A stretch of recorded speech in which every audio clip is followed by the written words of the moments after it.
दुनिया से ये सुकून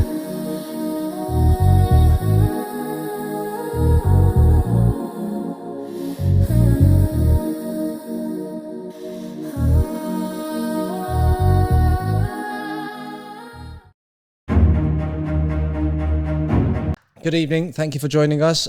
Today we're going to look at why women lie in court, so false allegations, the impacts, the drivers and the needs. I have Sally Ann with me, who's my esteemed guest today. She's been in the industry for 20 odd years, helping people through court, advising them, mediation and coaching. And I'll let her introduce herself very shortly. This is in the aftermath of the episodes that I've done on weaponizing children. If you haven't seen that episode, please go back and look at it. It's very insightful. Just quickly, I'd like to thank my main sponsor, Hyan Estate. So if you're a landlord in London and you want to rent your properties, you're in capable and safe hands, reach out to them. Also, we've got Simplex Coaching. They're a brand that focusing on helping parents, coach parents through having relationships with their children. Also, they look at family issues. So if you are having family issues, reach out to them. Their website is on the frame behind me. Right. Thank you very much, Sally Ann, for coming traipsing all the way from Wales.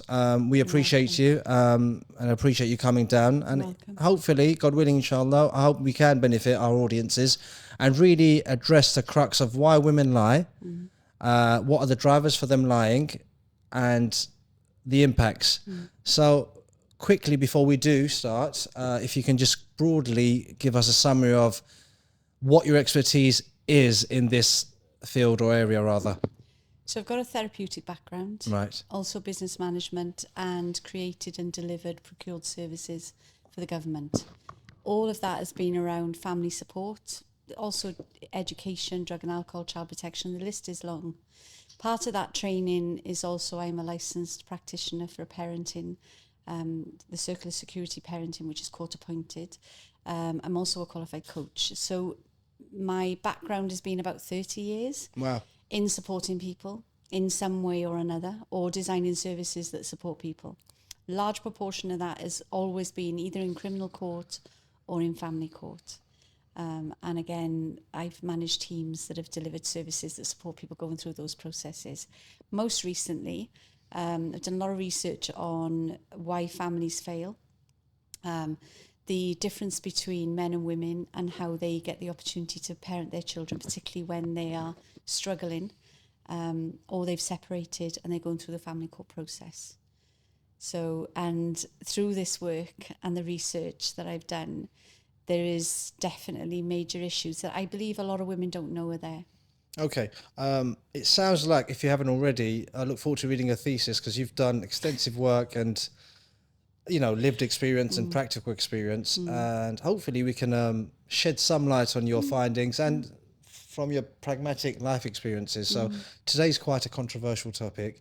And what sort of motivated me to reach out to you is I did an episode, I'm not sure if you've watched it yet, Weaponizing Children, where a brother came on and he sort of spoke about his ordeal and what his ex-partner did.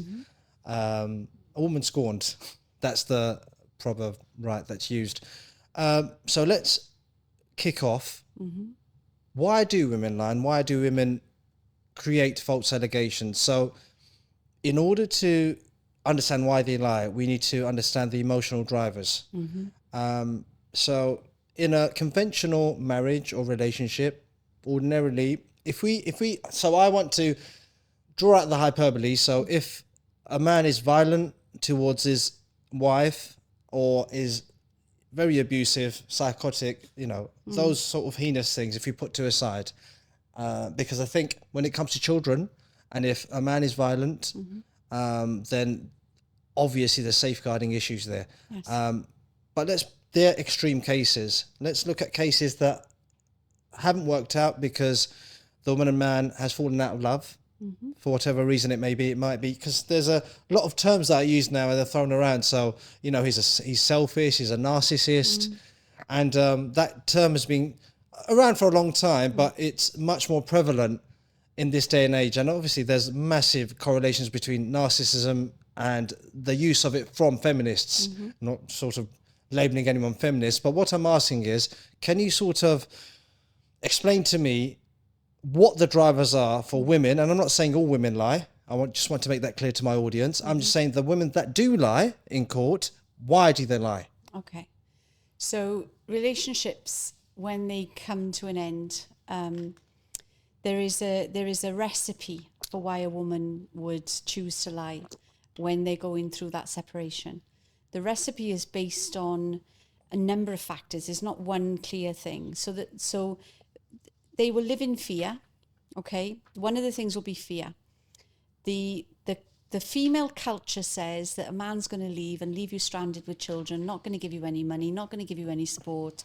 He's going to live the life, okay? And that lady's surrounded by girlfriends who are telling her these things, or mothers or sisters. So as soon as the separation comes into place, there's a lot of narrative surrounds that lady. She's hurting, she's upset. We all dream of relationships that are going to last forever. But then she starts listening to all of these other voices, and every woman around her will deem themselves as her protector. Women are tribal. We are very tribal, you know. So as soon as something happens to one of us, all of the women around her will become very tribal and protective. Everybody has an opinion, okay? So, and the narrative around men is, he's not going to look after you. He's not going to take care of the children. He's going to detach from you. He's going to go and get married again. He's going to have a new family. You're going to be nothing. So she weaponizes, okay? She weaponizes emotionally, mentally. She's going through this pain, but she will weaponize. And she instantly is looking at the risk. How am I going to stop this happening? How am I going to survive, okay? That's the natural process. When a relationship ends, both the man and woman go through an element of mourning. It's loss, okay? Even if you want it, you still go through a period of loss. Both do. But for women, they've got all of these female narratives going on around them, and society backs up that narrative, okay? Which is, you're going to be left on your own. Nobody's going to be helping you. You're not going to have any money. You're going to lose your house, or everything negative, okay? Everything negative. Then they think, what am I going to do? They weaponize themselves, okay? Now, the society outside of her, there's a circle of services outside of her that are set up to support her. They're not there to support the man or the husband. They're there to support her. Now, she will know very quickly that if she reports certain elements of her relationship, that she will be able to tap into free legal support, legal aid, and there's a criteria for meeting the legal aid threshold. And the main one is abuse in some way.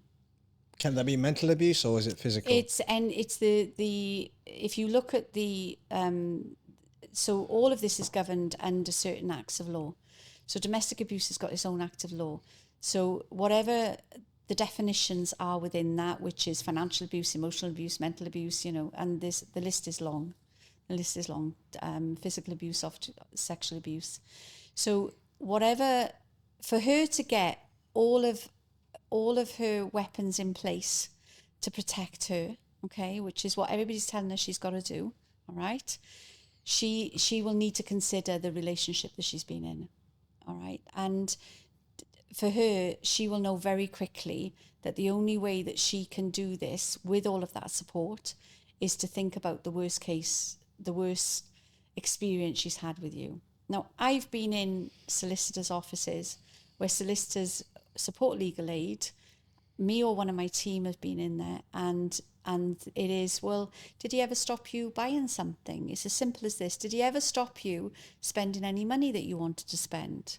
And as soon as she says yes, he wouldn't let me buy the red bag. It can be as simple as that. What is that deemed as coercive control? It is financial abuse and coercive control.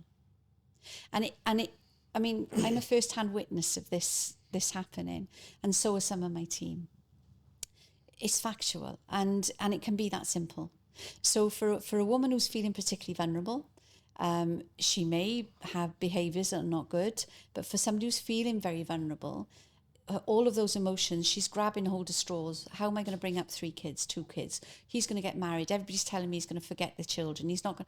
She doesn't realise that actually she's self-sabotaging that relationship post-separation.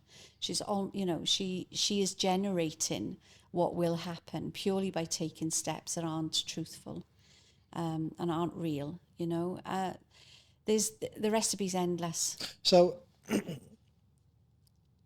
if I can dissect what you've told me and simplify it, So there's, on one hand, we have the family and the community, rather. You said women are tribal, and I think it's a good thing. Women should support women, especially in a time of their life where they may be going through the hardest time of their life, you know, separation. They've got perhaps, let's use an example, 2 or 3 kids, and it's not working out with the man. So you've got the aunts, the mothers, the sisters in their ear hole being protectors. Now, would you say that sometimes, not deliberately, that some of the advice that they give this woman is disingenuous? Because what I do want to make clear is men that are extremely violent or have severe issues, and this woman has endured these issues at the hand of this man, I want to put that to a side. They're sort of, I wouldn't say the extreme cases, but from my experience, from what people have told me, and particularly doing their other episode, it's not normalcy. So the usual cases is the allegations are that they neglect the kids, they've neglected me, they're a narcissist, etc., etc. The list goes on. So you said that the family support can involuntarily be disingenuous, right? So they've got people whispering in their ear. Also, they have the system that is set up to support women, in contrary to men. So it doesn't support men, but it facilitates for women. And there's so many levers that they can pull. Yes. As you've said, there's a list of things that they can say, from financial abuse to coercive control and narcissism, etc., etc., etc., which then qualifies them to get access to legal aid. Yes. My question to you is this: what motivates them? So there's these levers in place, right? And they're highly emotional. They're in survival mode, which is why I can understand why they'd lie. Yeah. But even if they do lie, what I want to understand is, even if they are lying and they get this legal aid, who are they fighting here? Because usually the man acknowledges that this is no longer going to work, but he wants to merely see his kids and keep it amicable. So what are they fighting here? Is it vengeance? Is it a scorned woman? What is it?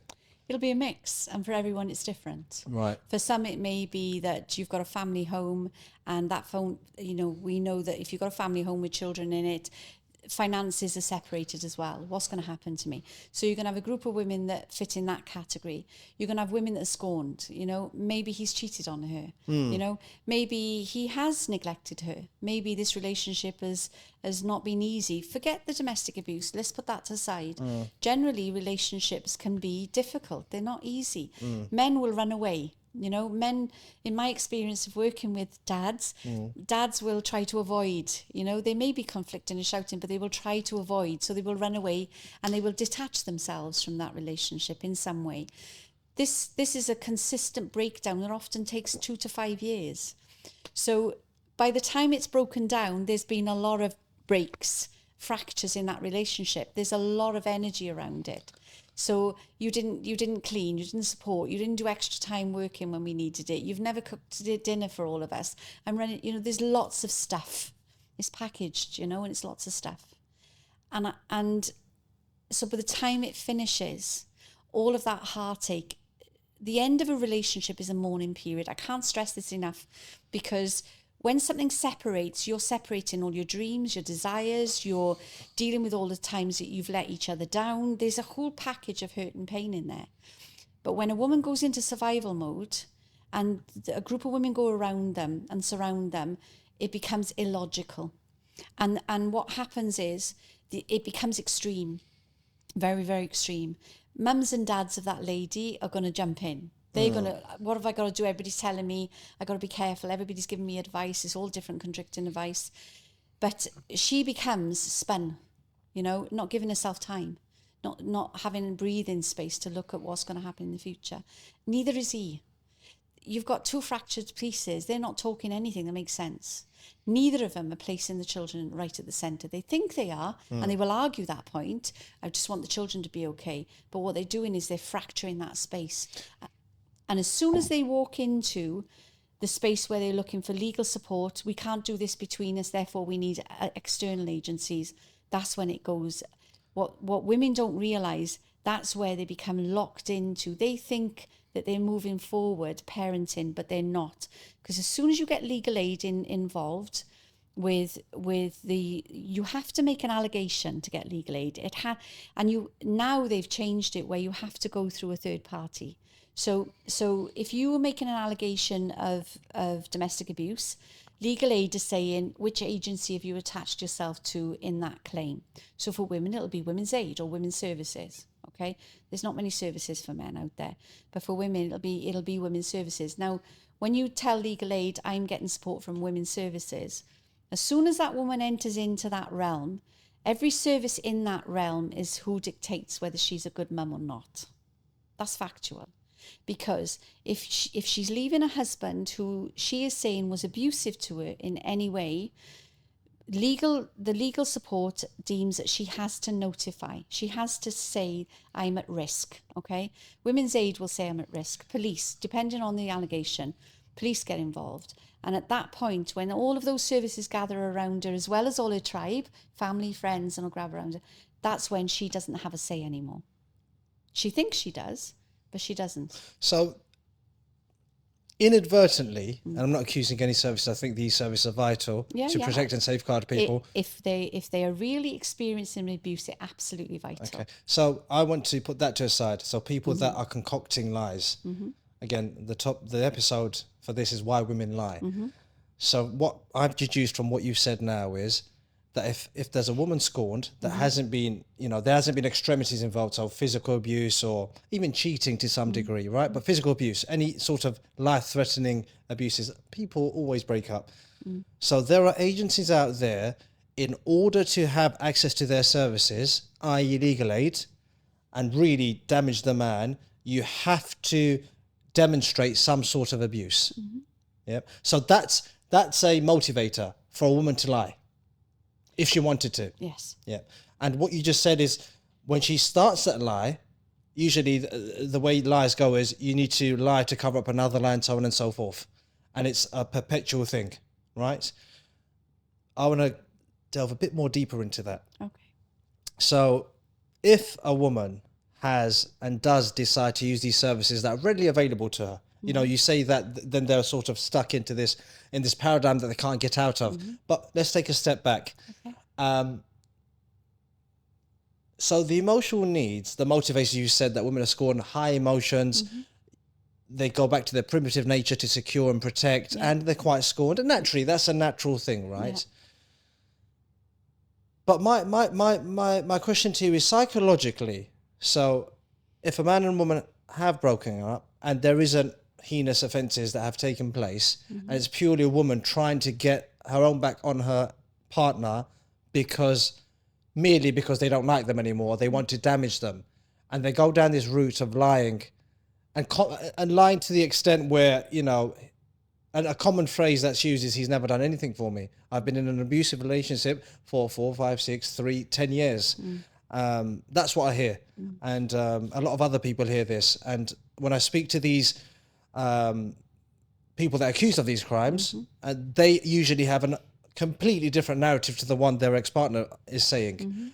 My question to you is this. If we, and I'm coming from a Muslim perspective here. Okay. So when you get married as a Muslim, you're Muslim yourself, mashallah. When you get married as a Muslim, right, we follow Islamic guidelines to manage or dictate Muslim guidelines allow us, and they act as a guideline essentially for us to operate within that guideline, right? So a lot of Muslim couples, when they do get married, and I think it's good, they adhere to Muslim guidance. So, and one of the most obvious ones is when a man and a woman gets married, the woman, quite rightly so in my opinion, can rely on her husband for the financial support in every which way, all encompassing from accommodation to the food that she provides, etc., etc., etc. Right?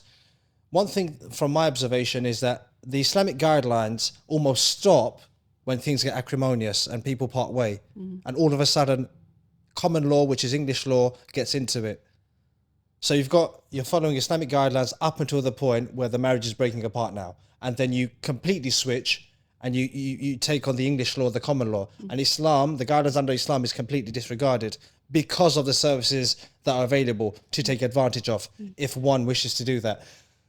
Feminism, yeah, has a big role in that. And I want you to touch on feminism, Islam, and the Islamic guidelines that men and women follow under as a couple, and how they're merged into one by some people when things don't go too well.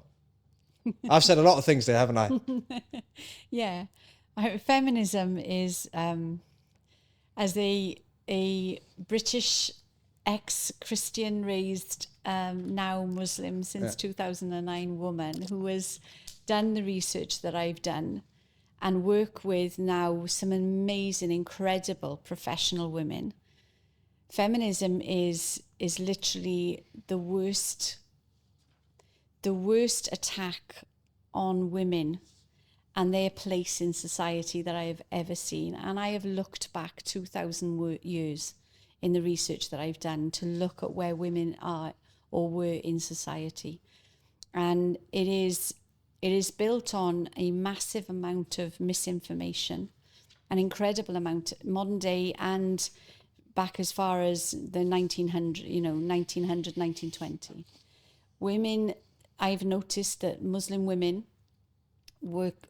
growing up in these cultures, in the Western culture, in a mixed culture, now are fast adopting some of these principles and these belief systems, and they really are built on lies. They really are. I can evidence, Please tell me. Yeah. So, you really want me to evidence? So, okay, I'll give you a snapshot of the work I've done. There is a convention by the UN called the Istanbul Convention. Okay, it is the protection for women and girls from violence. There's 191 now, and 192 with Palestine coming in. They were so there's 195 states, but 191 had signed up to it, and there are more now. Actually, some signing out of it now. The Istanbul Convention has spread through the UN women. Okay, now this is for the ladies, right? This is for the ladies who are going to see this.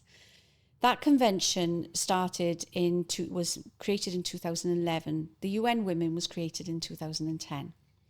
That convention then was taken right out into the world. And part of that convention, the requirement was that legislation, policies and procedures were needed to be implemented in each country that protected women and girls. Okay, now there's no convention for men and boys and for violence. There's nothing out there for men and boys. Now that impacted not only on domestic abuse, it impacted on education, health. It impacted on things like the water goals. It went through the UN goals like a bushfire, and it changed the structure of them. Example is 6.2 of the water goal. By 2030, water will be free from defecation, particularly for women and girls. There are more men and boys who die from water defecation in this world than there are women and girls. I didn't know that. There is. So who figures, if you want to check me out and call, I welcome people listening and checking me out. But it's an example of the effect of a feminist movement and what it's had and the impact it has on the world that is not based on truth. I can give you loads.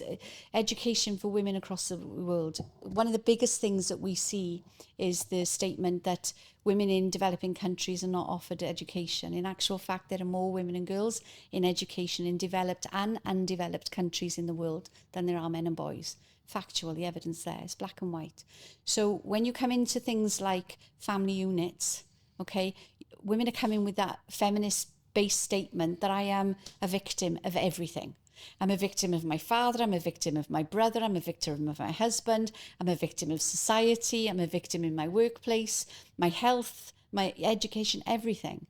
I am a victim. And that's what that is what the feminist narrative is. Women are victims. We are not victims. Every stat tells us we are not victims. But for Muslim women to buy into that premise, they're in this zone of, I want to be a free-thinking woman. I want to be independent. I want to be educated. I am me, and they're buying into that premise, and it's wrong. It's a lie. One lie in Islam equates to 70 sins of fornication. Wow, I didn't know that. Is that verified? It's verified. I verified it, and I spoke to Imam about it. Which Imam?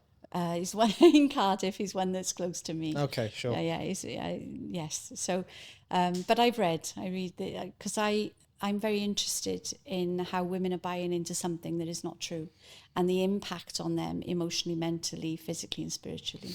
You've made a profound point about where feminism automatically indoctrinates women to have that victim mindset. It's crazy. It's crazy. Bringing it back to a relationship dynamic. So a man and a woman does get married, and more often than not, invariably, women start off with adopting Islamic guidelines and principles. Yes. And the example I'll reiterate again is that what's mine is yours. No, what's yours is mine, and what's mine is mine. And there's nothing wrong with that. I'm fully, unequivocally support that. Up until the point when things go sour. And it's not what's yours is mine anymore, or the financial provisions that the husband is obliged to provide for his wife. Why is it that they sort of veer from the Islamic guidelines into common law and what's available to them in civil courts and legal aid and everything else that comes with it? So I'm not saying it's hypocritical. But it is. It's a very strong word. But it is. It is hypocritical. It just is. There's no other word to call it. I know it's strong, but it is. You can't say my identity is Muslim. Yeah. My belief systems, my guidance, everything that governs my daily life, every step I take to walk towards Allah, I am Muslim. And then all of a sudden, when it suits you, you decide that you have to flip that over and you're going to buy into something that is literally going to destroy you as a woman. When women are in a schoolyard, and every woman will identify this, women on women are tough. Women on women are really tough from in a schoolyard and above. We're very judgmental on each other, okay? Women have created victims in women. It's the woman's movement that has created this victimhood that women are buying into. I can't stress how strongly that I want to put this over, okay? Because when you buy into a Western point of view that is based on lie and is asking you to lie, it's asking you to build an environment where you can get what you want, which is pushing your truth. Okay. And a lot of women will have to seek. What can I say? How can I say it? They will look for examples. Did he ever push me? Was he ever really shouting at me? Was he mean to me to that level that I felt? Was he controlling me? And what is a man's role in a family unit as a Muslim man suddenly becomes oppression and coercion. It suddenly becomes something that's limiting. For the men, sometimes you have to soften up a bit, you know. Sometimes we admire your role, but sometimes there's a reason why women feel like that. They feel like they're not heard. I'm not stripping away that need for couples to make this work, right? I'm not stripping away that men sometimes need to consider their women a little bit better, you know, or give them patience or kindness. I'm not taking away from that, but it is hypocrisy. Ollie, it's hypocrisy. There's nothing else that it can be. And if a woman wants to take that route, she really needs to consider who she wants to be. If she's struggling, and if everybody's got an opinion about who she wants to be and how she wants to be, then that's what you need to tackle. You know, you need to tackle that. There's ways in Islam you can do that.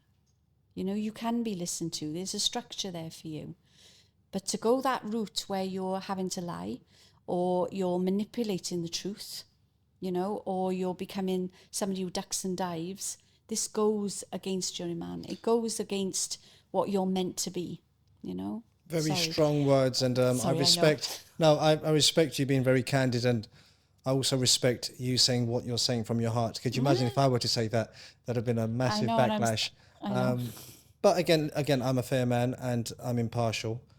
Can you give me an example whereby a woman has what would be the most common lie a woman uses against a man in front of a civil court? What would be the most common thing that they use that is fictitious? So I'm not talking about a woman that has been physically abused or all the other disgusting things that men are capable of doing, but we're talking about out and out lies purely to punish the man, whether it's through weaponizing the children. What would be the most common lie used from your 30 years of experience? So there are levels to the untruths. The softer end is probably coercive control and harassment. They're probably the softer end. And what would be a granular example of that? So dad who's texting mum because he wants to see the children and he's really struggling because he can't see the children. Volumes of text is a very simple one. So if dad is saying, you said I could have the children, or I want to see my children, I haven't seen them for 2 weeks, volumes of text, that's harassment. That's it, done deal. It's a very small thing, but in terms of the law, in terms of her being able to get legal aid, in terms of her being able to escalate that, that's definitely the mild end. The coercive control is very, very common. That's what women use. Yeah, it's very common, coercive control. And what would be on the more extreme ends? And I'm talking about fictitious stuff. Okay, so the more extreme ends that I deal with, and I deal with them regularly, so I'm not saying just because they're extreme, please don't think that they only happen now and again. The most common is rape, actual domestic abuse that is not proven or cannot be evidenced, or child sexual abuse. So it'll be one of those threes. And I'd like to say it doesn't happen very often, but that's not true. So, well, I was just going to lead up to tell you that the guest that I had on the Weaponizing Children series, or that episode, or his story particularly, he also said that his ex-partner accused him of child sexual abuse, which is grotesque because it was false. So walk me through that woman's mindset here, and considering all of the things that you've said, she's got her peer pressure support, her family support, she has the court at her behest, she has all these agencies at her behest, ready for them to be utilised by her to give her all the support she wants, which almost incentivise for her to lie because she's scorned, right? Because that's the long and short of it. So the fact that you're saying to me it's more common than not that women lie and say that one's father has sexually abused their children is the most disgusting thing that could happen, and you're saying it's more common than not. And you've talked about the sort of milder things like coercive control to alleged rape, sexual harassment, and all the other things that come along with it. That nicely leads me on to my next question. Okay. How often are these allegations true? Obviously, I've given you the predication on the premise that they're false. So if a woman lies through her teeth in order to get all the services that she wants to get, but then it doesn't hold up in court because the court has to actually look at merit and is it true, and there's no evidence to it, what then happens? Is there any sort of punishment towards a woman for lying, or is it more of a tactic that so they can delay the process? Because if I can go back to the last story of this gentleman that came and sat down, he said that because of that allegation, he was prevented from seeing his children for an X amount of time, even though they were unsubstantiated. So is it a tactic? Yes. Tell me. Sorry. I put words in your mouth. No. So if I give you kind of a broad spectrum overview of it, so some stats might help. Yeah, okay? please. So 45% of family court divorces come with a claim of abuse in some way, whether it's sexual abuse, domestic abuse. Is this UK wide? It's UK wide. It's recent stat. The stats I'll quote you are from 23-24, so they're recent stats. Okay. So 45% of families going through court currently are going through there with a claim of domestic abuse or sexual abuse in there. Now, the Ministry of Justice statistics say that 97.6% of claims don't end up with a prison sentence or with arrest. So bear those statistics in mind for a minute. So as soon as, say I'm a woman who's making an allegation, whatever that allegation is, doesn't really matter. If it's attached to domestic abuse in any way, and then I've made that allegation. Now that instigates an investigation. Okay. Now mostly these will end up with a report to the police. Okay. They have to, because there needs to be documentation to support the legal aid claim. Okay, so it has to. People have to notify. So right? If I've said I'm a woman now, don't picture me as a woman, and I've just lied and said my husband's raped me, right? Where can I get proof of that? That's unless there's physical tests by a forensic team, I mean, I can just say it, and what does it do? Does it just make it protracted? So you're a woman, you've said, I've been raped. My Yeah. husband raped you. When Yeah. did he rape you? 2 years ago, 3 years ago, multiple rapes. Okay. The forensic evidence is not there. But for women, they only have to make the allegation. Right. Okay. Now, this is rather shocking, I know, but one claim of rape or domestic abuse can set 11 agencies on a 2-year investigation. I can't stress this. This is not like now and again. This is what happens, okay? So an allegation has to be reported to be valid for the court process and for legal aid. So it has to be validated in some way. So that can be going to Women's Aid, who will then guide to the police. Depending on what Women's Aid and the police feel, social services, children's services will become involved, because if there's a claim of rape or domestic abuse, the police are duty bound to notify social services. So this escalates. It completely escalates. Now, one allegation can last 2 years, which is why dads don't see their children. Because as soon as that allegation's made, he's not allowed near. He's not allowed anywhere near. She's got to maintain that, because if she breaks that, even if she's feeling guilty or she's not understood what she's done and how this is going to escalate and what's going to happen from that, she has to maintain that. And the reason she has to maintain that is because if it's a false allegation, it has to go through its investigation process. Like I said, on average, it lasts about 2 years, okay? And it has to go through that process. So he may not see his children for 12 months, 14 months. He may then go into a contact centre. Once they've investigated that allegation, normally if it's unsubstantiated, normally they will look at things like, has he ever committed a crime in the past? Most law is taken on the area of probability. So is it probable that he did commit that crime? Do we have any evidence of any behavioural issues, any call-outs from the police? Is a list. But most decisions are made on probability. So once it's gone through all of that, it'll drop off the end of a cliff. So it just literally disappears.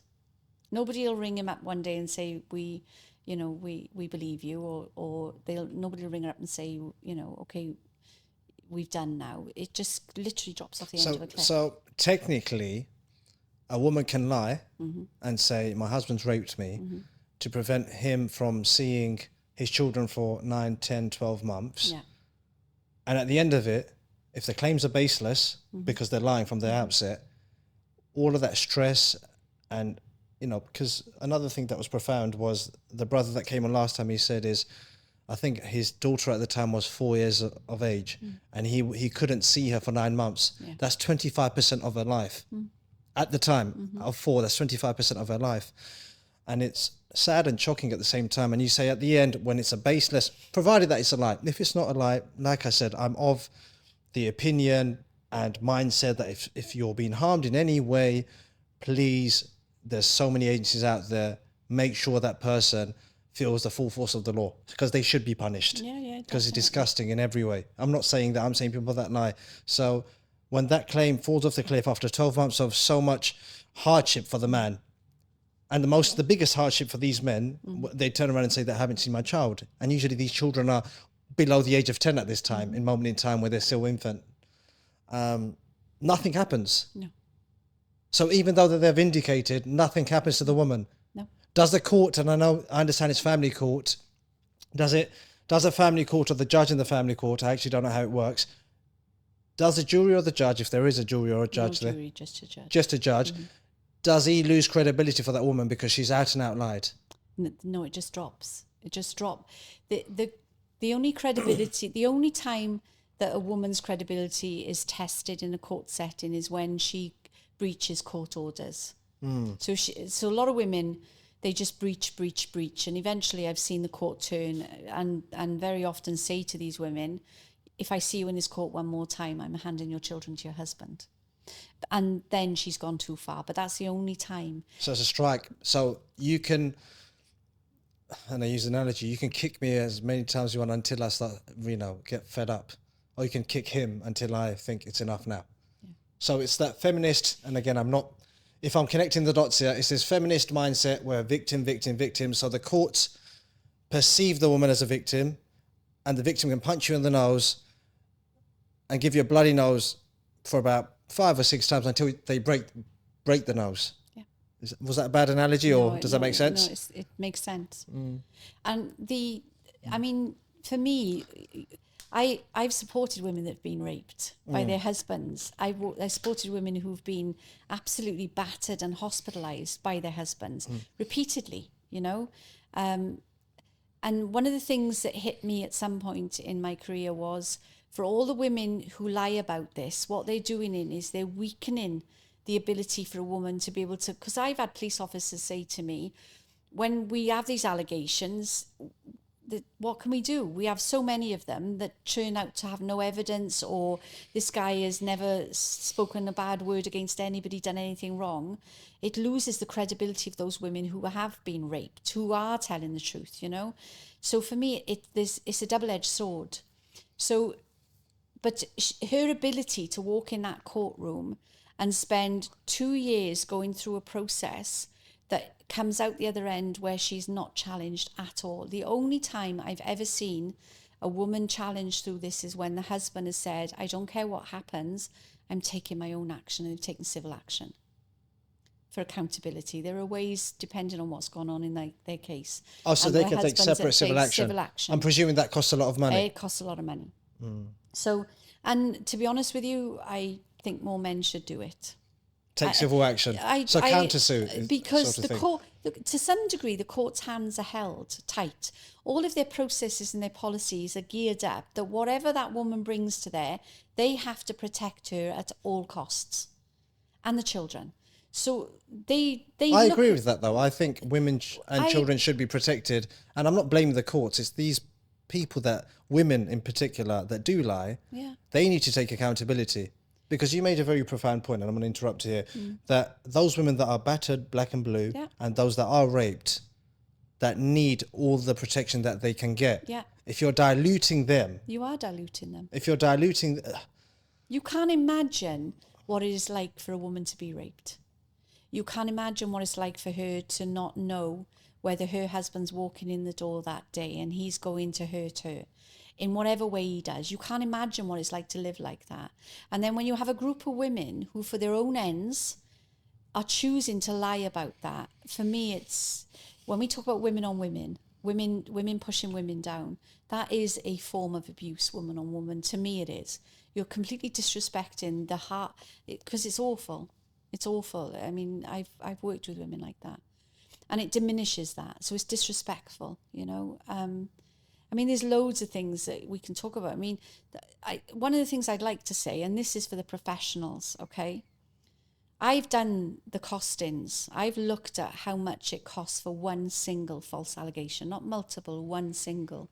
Because I've worked with MAPA, Marek, I've worked protective services, I've worked with children's services, education. I've been in child protections meetings, my staff have. I've managed the process myself. Okay, I've called these meetings myself, so I know what happens when one false allegation of domestic abuse hits all of those services. Okay, 11 services basically, the base level that are approached to contribute to the investigation, 11 services. So it is the family court, it is the police, it is education, it is children's services, it is health, psychologists, the list is 11, okay? Now I've costed that up over a 2-year period on how much it costs, based on the 45% that go through family court every year with these accusations in the courtroom with them. And it actually costs £18 billion per year. What, for one case?